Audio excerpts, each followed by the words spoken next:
Good morning, boys and girls. Welcome. Today is Wednesday, which sometimes Wednesday can be known as Hump Day, which is halfway through our week. Okay, so as you're working today, know you're getting to the other side of that halfway point in our schoolwork at home this week. And the verses we're going to read today excite me. Do you know why? Because my faith gets stirred up when I read God's word about people who are standing strong and brave, not because they're strong and brave, but because they know who their God is. Okay, and I can't wait. So we're going to dive right into Daniel chapter 3. We left off with Shadrach, Meshach, and Abednego were brought before the king. Okay, and so we're going to start at verse 14 today. Okay. And Nebuchadnezzar said to them, so they're brought before the king, and now King Nebuchadnezzar is going to talk to them. Is it true, Shadrach, Meshach, and Abednego, that you do not serve my gods or worship the image of gold I've set up? Now, when you hear the sound of the horn, flute, lyre, harp, pipe, and all kinds of music, if you are ready to fall down and worship the image I made, very good. But if you do not worship it, you will be thrown immediately into a blazing furnace. Then what God will be able to rescue you from my hand? Shadrach, Meshach, and Abednego replied to the king. This is what they say to him. King Nebuchadnezzar, we do not need to defend ourselves before you.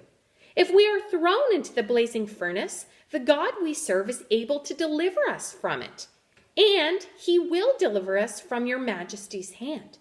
But even if he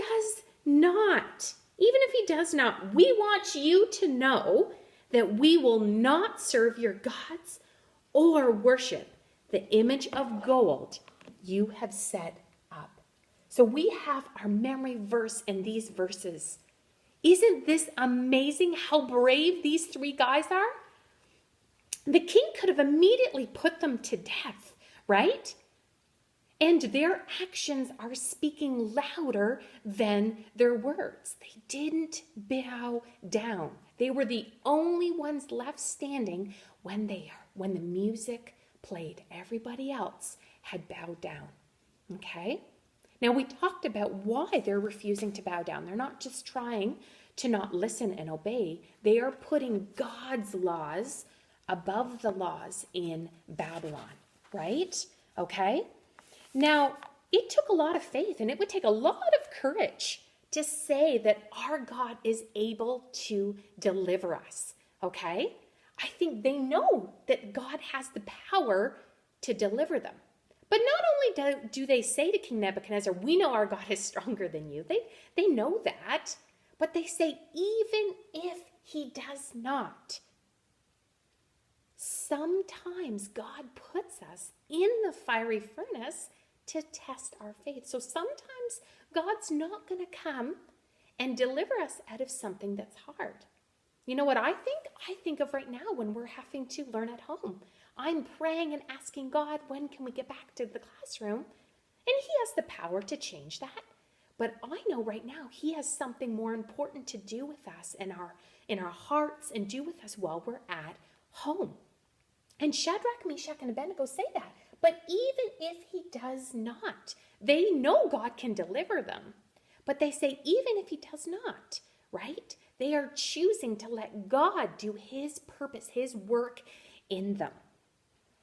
Do you know why? Because sometimes when we go through hard things, it makes us more like Jesus. Okay, so God can deliver us from the fire. He could take us so we don't even go in it. Sometimes he brings us through the fire, so he's going to walk right through us till we get to the other side, right? And sometimes God delivers us and takes us right up into heaven. We've seen all those things happen in the Bible, right? But Shadrach, Meshach, and Abednego know that God can deliver them, but they trust him even if he doesn't, that he will guide them through the fire, which sometimes can be hard because our minds are like, God, why don't you just take this away? Why don't you just take COVID all away? Why don't you just get rid of everything? This is hard, and we're praying every day about these things. But we have to trust that God has a perfect plan. He's in control, and he's got a way through this fire, okay? Shadrach, Meshach, and Abednego, they counted the cost. They knew what it would cost to serve God in Babylon. It was not going to be easy. And they are now faced with the flaming furnace, the blazing fiery furnace now, because they're going to choose to serve God. I don't think any of us are in that boat right now living in Canada. We're not scared that we're going to lose our life if we go to church or if we worship God or we don't worship other gods, right? But yet we are going through our own fires, our own hard times. Maybe doing school at home isn't something you enjoy, and that could be a hard thing. But I want you to be brave and courageous like these 3 young men that made up their minds that they're not going to change their belief no matter what God does, right? They're going to trust him.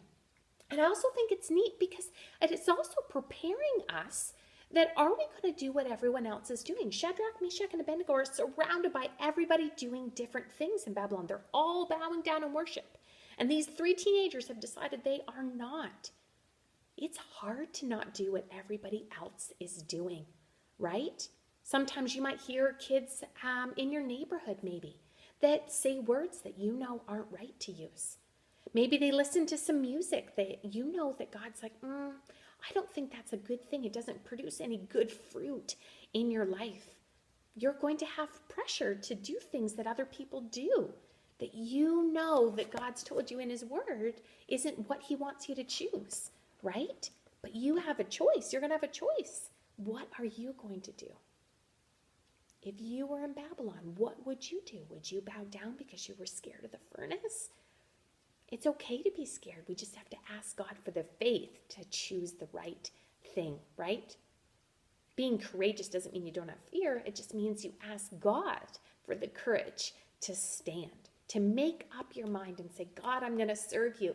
And even if you don't deliver me, I'm still going to serve you because I know you're going to deliver me or you're going to walk me through the fiery furnace. I will get to the other side.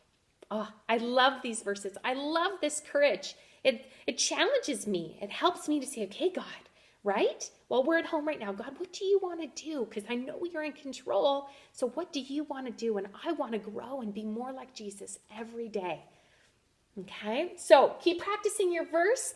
We've talked a lot about our memory verse today, but even if he does not, we want you to know that we will not serve your gods or worship the image of gold. Daniel 3:18. You can press pause and practice that. Say that out loud a couple of times before you finish today. Okay? And go be strong and be courageous today. You're doing awesome, and I can't wait to see you tomorrow.